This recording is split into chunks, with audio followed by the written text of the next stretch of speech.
Science Lab Educational Films brings you Cutting a Record on a Scully Record Lathe.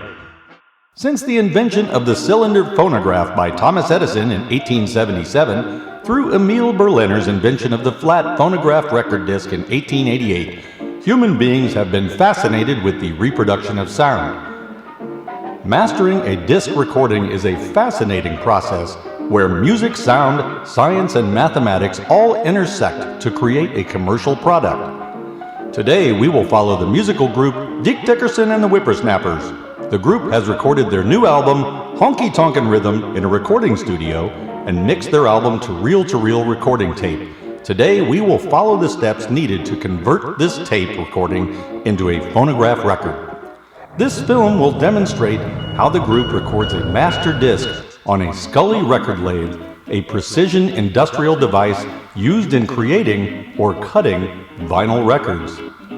Cutting a record is not a simple process, nor is it a quick run through the park. Preparation for the cutting takes a long time, from alignment of the cutting head and sapphire cutting stylus to ensuring that all moving parts are operating correctly.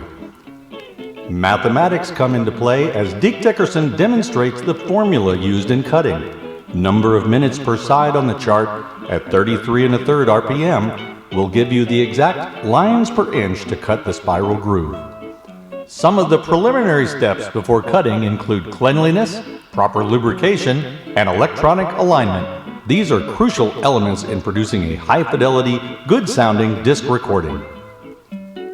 Recordings are made on blank discs made of aluminum, covered with a thin layer of special formula lacquer.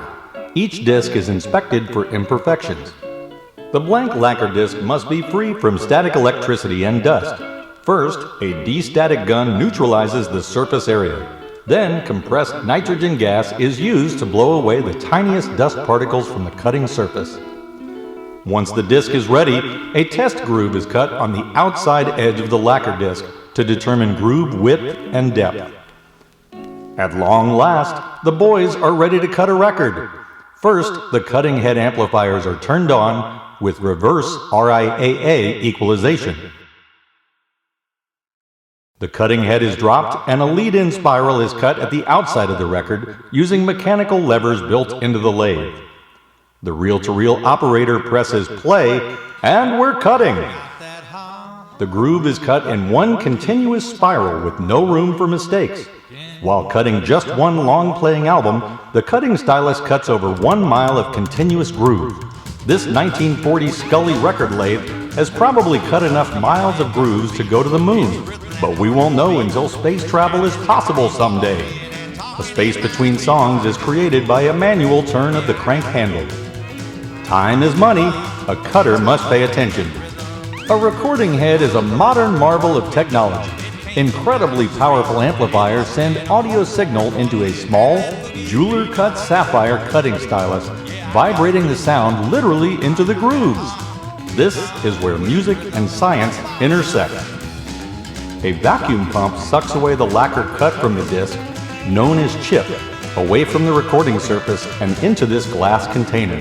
The Scully record lathe uses an electrical motor and transmission with vibration dampeners, including a Kingsbury bearing, to keep the turntable platter and the disc vibration-free.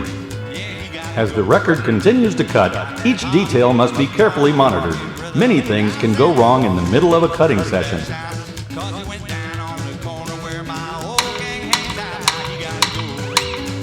As the album comes to an end, the cutting engineer turns the crank to cut a spiral trail-off groove. Then disengages the feed drive to cut a concentric locked groove at the end of the record. The cutting head is lifted. Inspection of the final master disc is crucial. Ever wondered what music looks like under a microscope? The final master disc must be handled carefully. Once the cut is approved, the matrix number must be gently carved into the blank area in the trail-off groove with a sharp metal engraving tool, so the vinyl pressing plant can ensure the right record gets pressed. That's Honky Tonkin' Rhythm Side A. This crew can go home tonight knowing that they have achieved what was once unthinkable. They have cut grooves into a lacquer disc that will soon be reproduced, sold, and heard on phonograph record players all over the world. This concludes Cutting on a Scully Record Lathe with Deke Dickerson and the Whippersnappers. Buy their new vinyl album, Honky Tonkin' Rhythm, when it comes hot off the presses. If you like good music, then it's for you. Looking back upon it